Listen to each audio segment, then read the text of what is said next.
रूप में उपदेश किया। एक तो अचित की शक्तियों का आश्रय भगवान की कथाएं ही लोगों को परम मंगल करने वाली है। दूसरे देव ऋषि नारद सबको भाव दर्शन कराने का स्वभाव में अवश्य ही उनकी बातें मुझे सुनाइए। महाभाग्यवान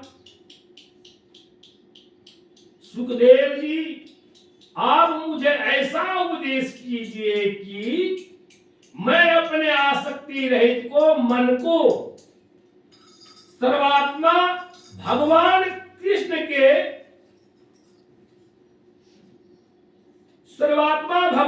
कृष्ण में तन्मय करने का अपना शरीर छोड़ सकूं। जो लोग उनकी लीलाओं का श्रद्धा के साथ नित्य प्रतिदिन श्रवण करता है, सुनता है, गाता है और कथन करते हैं, उनके हृदय में थोड़ी ही समय में भगवान प्रकट हो जाते हैं। जब शांति से सारे दुनिया की मोह माया को आप त्याग देंगे, प्रभु के प्रति अपना ध्यान करेंगे, जब दृढ़ आप नयन को, अपने विश्वास को, आत्मा को समर्पित करेंगे, तो भगवान स्वतः आपको दिव्य दृष्टि के रूप में दिखाई देंगे। श्री कृष्ण कान के छिद्रों के द्वारा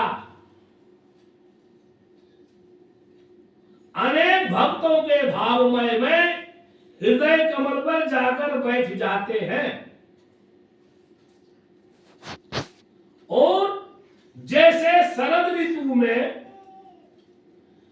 जल का गद्दा अपना मिटा देता है, वैसे ही भक्तों के मनों का मल का नाश कर देता है भगवान के कृष्ण के प्रति श्रद्धा और विश्वास करने से। जिनका हृदय शुद्ध हो जाता है, वह श्री कृष्ण के चरण कमलों में एक क्षण के लिए भी नहीं छोड़ना चाहता है। जिसको भगवान के प्रति श्रद्धा लग गया है, उनमें भ्रमण करते रहता है, वो कभी नहीं उस मार्ग को छोड़ता है। जैसे मार्ग के समस्त कलेशों को छूटकर घर आया हुआ पथिक अपने घरों को नहीं छोड़ता, भगवान श्री जीव का पंचभूतों के साथ कोई संबंध नहीं है, फिर भी इसका शरीर पंचभूतों से ही बनता है, तो क्या स्वभाव ही ऐसा होता है अथवा किसी कारणवश वह अपने बात का मर्म पूर्ण रीति जानते हैं।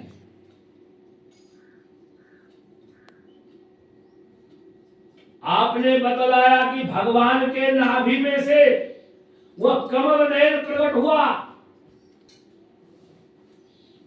जिसमें लोगों